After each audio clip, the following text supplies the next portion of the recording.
Olá, mais uma vez nós estamos entrando na tua casa, com a tua permissão, com o programa Palavra de Fé. Programa esse que tem como objetivo trazer uma palavra de esperança, uma palavra de fé, uma palavra de paz, uma palavra de amor para o teu lar. Hoje nós vamos fazer uma reflexão na palavra de Deus que está no livro de Gálatas, carta de Paulo aos Gálatas, capítulo 4, versículo 19. Assim diz a palavra de Deus: Meus filhos, por quem de novo sofro as dores de parto, até ser Cristo formado em vós. Que palavra abençoada! Essa palavra Paulo está dizendo aos Gálatas, porque o povo da Galácia era um povo um pouco inconstante, era um povo que começou bem a sua jornada cristã, um povo que se apegou à liberdade cristã e depois, por influência de outras pessoas judaizantes, começou a querer a observância da lei, ou seja, estavam retrocedendo na fé cristã.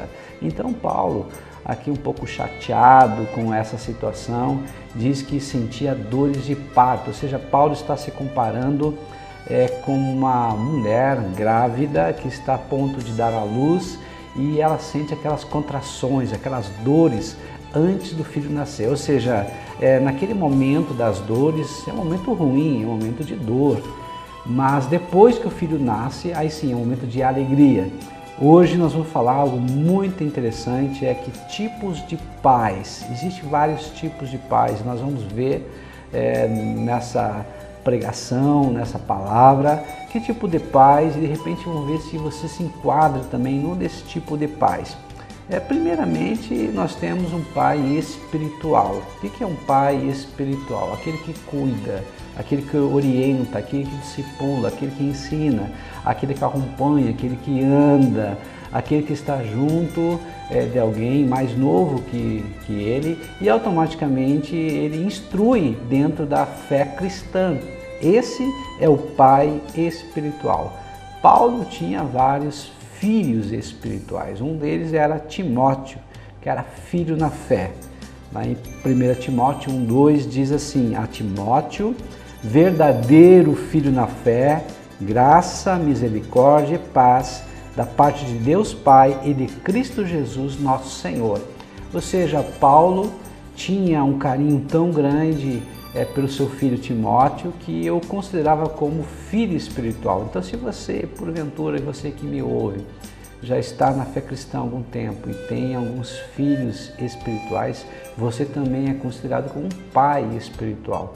Ou seja, você ora por ele, você jejua por ele, você instrui, você caminha com ele, você está sempre procurando ensiná-lo, principalmente através de bons exemplos, através do testemunho. Então você realmente é um pai espiritual. E quando nós somos pais espirituais, assim como nós temos alegrias como pais naturais, nós também temos tristezas, aborrecimentos, porque esses filhos muitas vezes são imaturos, esses filhos muitas vezes nos aborrecem, tomam decisões precipitadas, movidas não pela razão, mas movidas pela emoção. Ou seja, às vezes não nos consultam. E quando nos consultam é porque já fizeram bobagem. Automaticamente nós temos que consertar aquela sujeira que eles fizeram. Então você me compreende, você que já é um pouco mais velho na fé, mais maduro, e nós sabemos que esses nossos filhos com certeza vão trazer muitas alegrias, mas também vão trazer muitos aborrecimentos. Então nós temos que ser pais zelosos, sábios, maduros, pacientes, ou seja, amorosos, compreender que nossos filhos, assim como nossos filhos naturais, vão fazer muitas coisas erradas, mas nós sempre estaremos juntos deles para apoiá-los, para ajudá-los, para quando eles caírem, nós podemos levantar.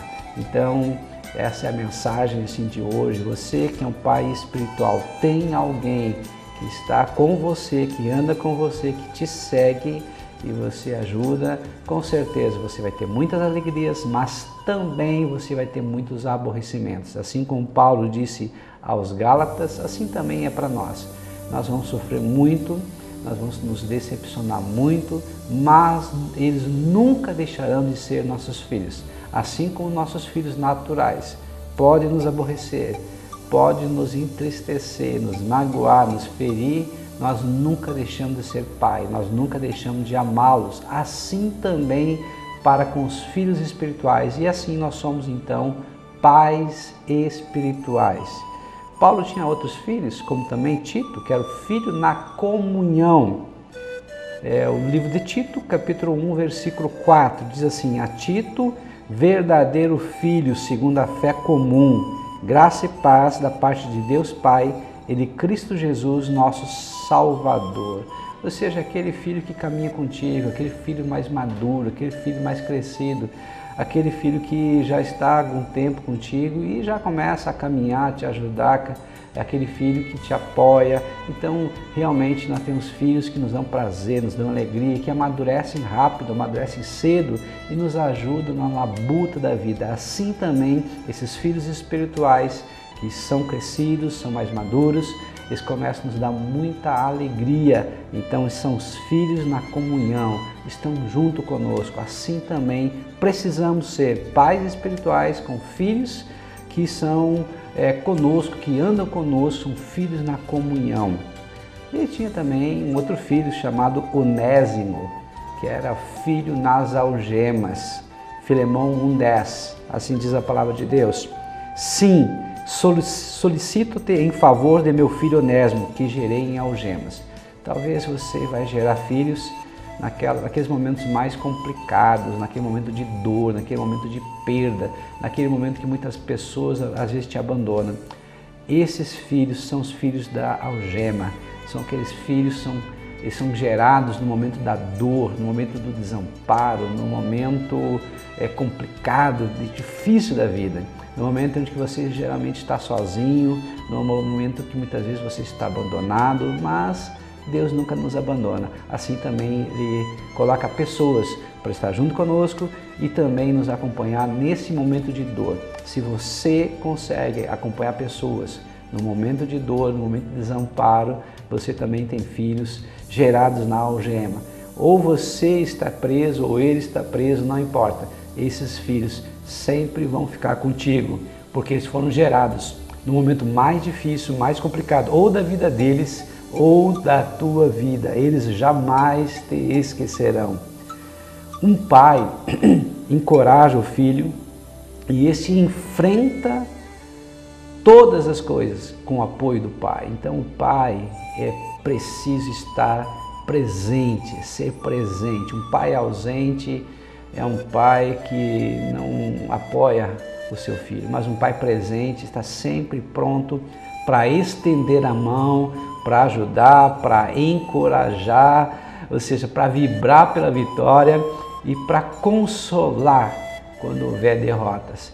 Esse é o pai que Deus quer que nós sejamos, pais presentes, pais ativos, pais que estão sempre juntos, pais que não importa o resultado, seja vitória, seja derrota, sempre vão estar junto do seu filho, sempre vão ter uma palavra de conforto, de conforto, de consolo, uma palavra de esperança para o seu filho.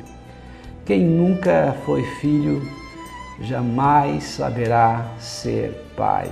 Isso é uma palavra muito interessante. Se você não aprendeu a ser filho, não aprendeu a respeitar autoridades, não aprendeu que tem sempre alguém acima de você que merece respeito, você jamais poderá ser um pai. Se você não foi filho espiritual, você não conseguirá ser pai espiritual. Se você não foi discipulado por alguém, ensinado e treinado e capacitado por alguém, você jamais poderá ser um pai espiritual, alguém que discipula, ensina, alguém que está prestes para ensinar, para instruir, para orientar outras pessoas.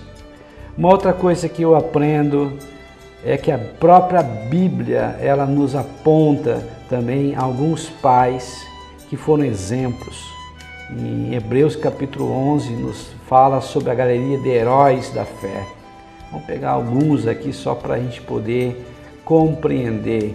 Em Hebreus 11:38 diz assim: homens dos quais o mundo não era digno. Coisa bem interessante essa palavra.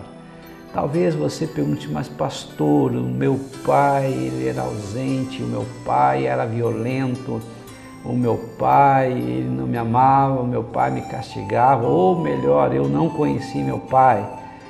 Então como é que eu vou ser um bom pai? Uma boa pergunta, uma pergunta realmente que não quer calar. Nós não podemos mudar o passado. Eu mesmo fui conhecer meu pai depois de adulto, com 21 anos. A gente sabe a lacuna, a gente sabe o espaço que fica não ter o pai presente. Mas nós temos que tomar duas decisões, ou nós ficamos sentados, chorando, amargando a tristeza, ou nos levantamos e reagimos, agimos. Nós temos duas escolhas, duas decisões. Eu escolhi levantar, eu escolhi não ficar com o meu pensamento, o meu olhar no passado, mas olhar para frente e poder mudar com a ajuda do meu Pai Celestial, do meu Deus. Então você hoje também você pode fazer essa escolha buscar a Deus, escolha ter Deus no coração, convidar para que Ele venha cuidar da tua vida, gerir as tuas emoções, tomar as decisões que precisam ser tomadas, que Ele realmente te conduza para as melhores decisões. Ou então você vai ficar olhando para o passado, você não vai sair dessa zona de prisão, você vai ficar preso e você não vai para frente, porque quem olha para o passado não vai para frente, fica preso ao passado. Muitas pessoas, infelizmente, escolhem, consciente ou inconscientemente, olhar somente para o passado e ficam presos à amargura, ficam presos à culpa, ficam presos a toda essa situação que prende as pessoas ao passado. Esses homens, conforme Hebreus 11:38, a Bíblia diz, eram heróis da fé. Eles têm algo a nos ensinar. Então vamos ver lá Hebreus 11:7, que fala sobre Noé. Diz assim a palavra de Deus: pela fé, Noé, divinamente instruído acerca de acontecimentos que ainda não se viam, e sendo temente a Deus, aparelhou uma arca para a salvação de sua casa, pela qual condenou o mundo e se tornou herdeiro da justiça que vem da fé. O que significa isso? Noé é um pai que é exemplo do trabalho, um pai que não fica parado, um pai digno de ser imitado. Quem sabe você precisa mostrar para o teu filho que você é trabalhador, que você produz, que você vai para frente. Então trabalhe, seja um testemunho, uma referência, um herói para o seu filho. Quando o filho pensar em alguém como herói, que seja você um exemplo de trabalho. Um outro homem que é um exemplo também da galeria dos heróis de Hebreus capítulo 11 é Abraão. Olha só que a palavra de Deus diz em Hebreus 11:17. Pela fé, Abraão, quando posto à prova, ofereceu Isaque, estava mesmo para sacrificar o seu unigênito, aquele que acolheu alegremente as promessas. Ou seja, Abraão, ele amava demais a Isaque. A palavra de Deus diz em Gênesis capítulo 22 que Deus disse para Abraão: Abraão, pega o teu filho amado, a quem tu amas, e leva até o Monte Moriá e sacrifica-o em holocausto a mim. Ou seja, vai lá, mata ele, queima-o como um sacrifício de adoração a mim. E Abraão foi até o Monte Moriá, 3 dias de viagem. Imagina que Abraão deve ter pensado esses 3 dias ao longo da viagem, junto com seu filho, a quem muito esperava, que era o filho da promessa. Ou seja, Abraão, ele creu em Deus, ele sabia que independentemente, mesmo que ele matasse seu filho, Deus tinha o poder para ressuscitá-lo, mesmo das cinzas, Deus poderia fazer ele voltar à vida. E interessante, quando eles estavam subindo o monte, os seus empregados ficaram ao pé do monte, e aí Isaque disse: pai, eu estou vendo a lenha, eu estou vendo o cutelo, ou seja, a faca, mas cadê o cordeiro? E Abraão disse uma frase que ecoa até hoje: o cordeiro para si Deus proverá.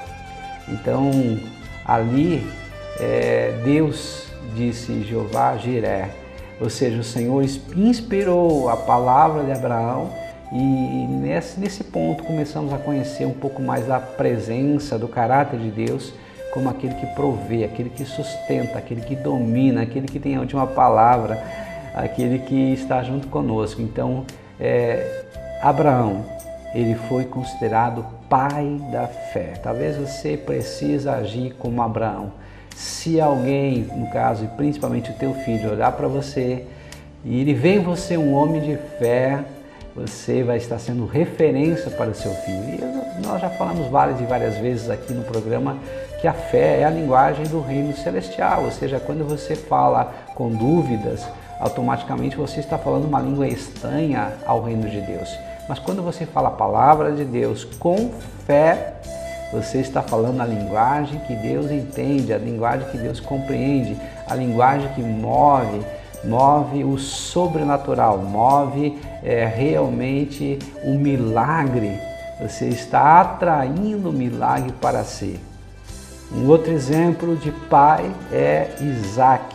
Isaac, ele é considerado própria bênção, porque Isaac, o nome é riso. Quando a sua mãe, Sara, viu que aqueles estrangeiros, aqueles peregrinos, um deles falou que dentro de um ano Sara, a esposa de Abraão, ela teria um filho, ela riu dentro da barraca que ela estava.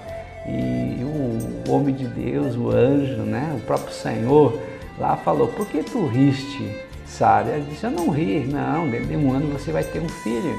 Esse filho vai se chamar riso, sorriso, que significa Isaac. Então Isaac é uma bênção vinda de Deus. E ele próprio, Isaac, se tornou uma bênção para todas as pessoas que estavam junto dele, principalmente os seus filhos.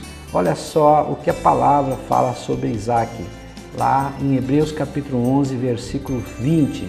Pela fé, igualmente Isaac abençoa Jacó e Esaú acerca de coisas que ainda estavam por vir. Ou seja, você é uma bênção para seus filhos. A palavra bênção é uma palavra muito interessante. Significa no hebraico barak. Barak ou bênção significa liberar para prosperar. Você libera os seus filhos através de palavras abençoadoras para que eles sejam prósperos, para que eles sejam felizes, para que eles alcancem todas as bênçãos que Deus tem preparado para eles. Comece a abençoar. Se de repente você ainda não abençoava, não lançava palavras abençoadoras nos seus filhos, comece a lançar. Comece a dizer: meu filho, você vai ter sucesso, meu filho, você vai ser próximo, meu filho, você traz alegria para essa casa. Isso é fazer como Isaac fez. Ele próprio era uma bênção e ele também era um abençoador. Então, se você também uma bênção, assim como Abraão foi uma bênção, assim como Isaac foi uma bênção, seja você também uma bênção na vida da tua família, na vida da tua esposa, na vida dos teus filhos, na vida dos teus amigos, na vida das pessoas que estão ao teu lado. Outro exemplo interessante era Jacó. Jacó, em Hebreus 11, 21, diz assim: pela fé, Jacó, quando estava para morrer, abençoou cada um dos filhos de José e, apoiado sob a extremidade do seu bordão, adorou. O que nós encontramos aqui? Jacó, ele profetizou sobre os filhos de José, realmente bênção, maravilhosas bênçãos. Seja você alguém que profetize, nossas palavras têm poder. Quando nós profetizamos, falamos, e ainda mais quando é sobre alguém que está sob nossa autoridade, como por exemplo nossos filhos, isso tem um valor tremendo. Então aproveite o poder e a autoridade que está no nome de Jesus e profetize coisas boas. Uma coisa muito interessante, uma certa vez aconteceu com um homem. Esse homem, ele chegou para o pastor e disse: pastor, eu tenho um problema seríssimo na minha casa. A minha mulher está sempre falando, sempre pegando no meu pé, parece aquela mulher goteira. Não aguento mais, pastor. E o pastor perguntou: e os teus filhos? Os meus filhos, eles são rebeldes, são desobedientes, não sei mais o que eu faço.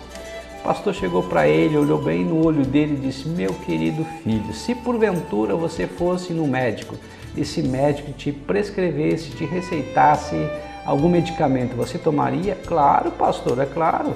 Se porventura não tomasse, com que cara eu voltaria para o médico? Então vamos fazer o seguinte: agora eu sou como um médico, sou como um doutor, eu estou receitando para você agora um remédio. Você 3 vezes ao dia, você vai pegar o Salmo 23, o Senhor é meu pastor e nada me faltará, e você vai recitar, você vai memorizar, uma de manhã, outra de meio-dia e um outro antes de dormir. Durante uma semana, pelo menos aqui, você vai fazer isso. Depois nós vamos voltar a conversar. O que aconteceu? Uma semana depois, aquele homem que no primeiro momento estava decaído, com um olhar triste, sentindo praticamente depressivo, estressado, chega na igreja assobiando, cantando, e o pastor olha para ele e diz: meu irmão, qual foi o milagre? O que aconteceu na tua casa? Como é que está a tua mulher? E o irmão disse assim para o pastor: pastor, a minha mulher continua a mulher goteira, pinga, pinga, pinga, não mudou em nada. E os filhos? Então deve ter alguma mudança nos filhos. E diz: pastor, os meus filhos continuam desobedientes e rebeldes, mas o Senhor é o meu pastor e nada me faltará.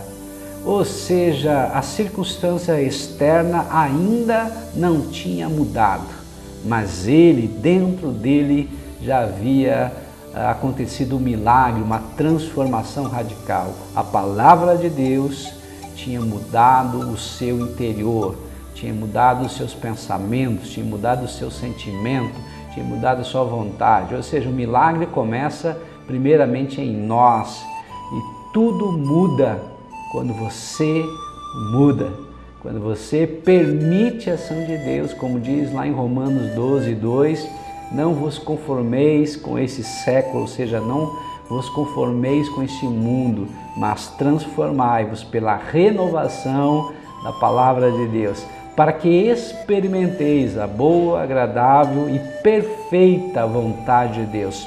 Ou seja, quando Deus entra em nossas vidas, Deus começa a mudar radicalmente o nosso ser. Foi assim que aconteceu com aquele homem. As circunstâncias externas não tinham mudado, mas ele já tinha mudado. Assim aconteceu com Jacó. Jacó, quando ele lutou com Deus, o seu nome foi mudado para Israel. Talvez você precise mudar de nome. Pastor, tem que trocar de nome no cartório? Não, não é o nome que você tem, mas é um nome espiritual. Ou seja, Deus te chama lá para um outro nome, porque você vai ter uma nova atitude, um novo comportamento. Mudança de nome significa necessariamente uma mudança de atitude, uma mudança de comportamento. É isso que nós precisamos. Então Jacó, ele é um exemplo de um homem que mudou de atitude, que profetizava sobre os seus filhos. Agora vamos para outro da galeria da fé, José.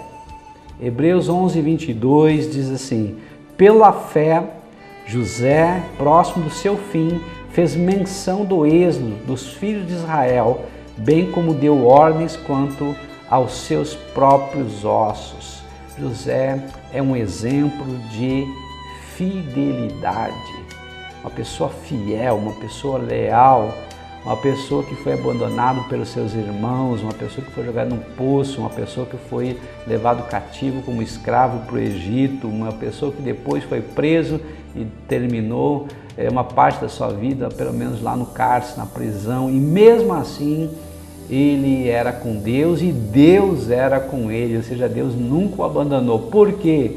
Porque José, independentemente das circunstâncias, continuava crendo, confiando em Deus. Ele era fiel a Deus. Se você for fiel a Deus, tem certeza absoluta que Deus vai ser, e Ele é fiel, porque Deus sempre é fiel. Deus nunca nos abandona.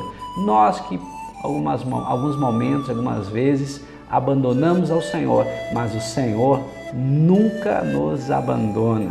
Um outro exemplo interessante de pai também aqui é Josué.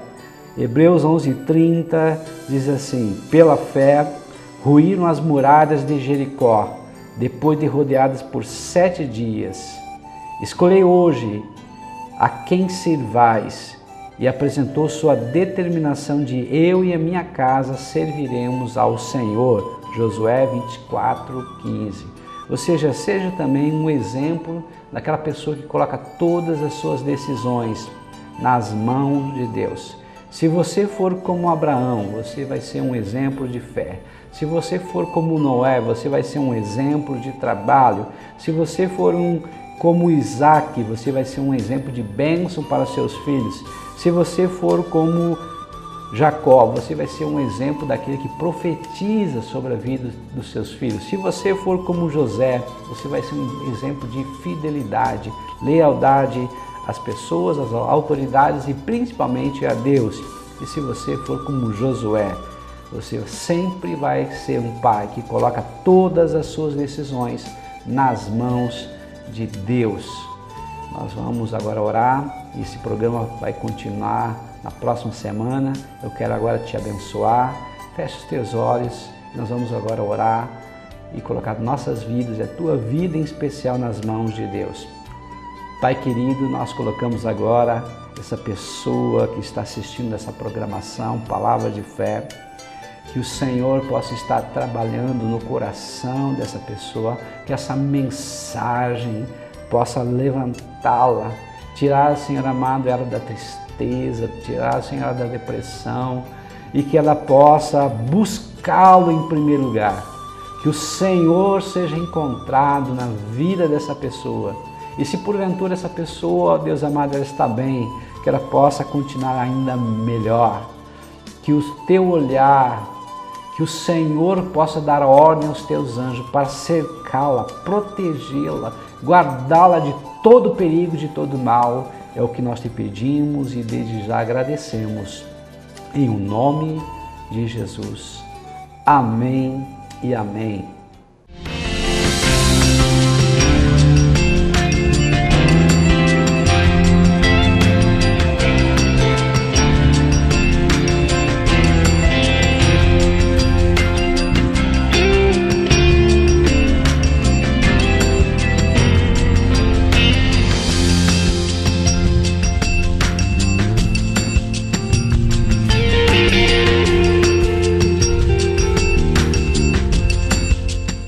Olá, eu sou o pastor Adão Lemos do Instituto Teológico Batista Catarinense. Eu quero te convidar para um curso de teologia. Esse curso tem duração de 2 anos, acontece todos os domingos, das 9 às 11h30, na faixa velha de Camobi, RS 509, número 3278, na Igreja Batista Vida Nova de Camobi, no Pé de Plátano. Você é o nosso convidado especial.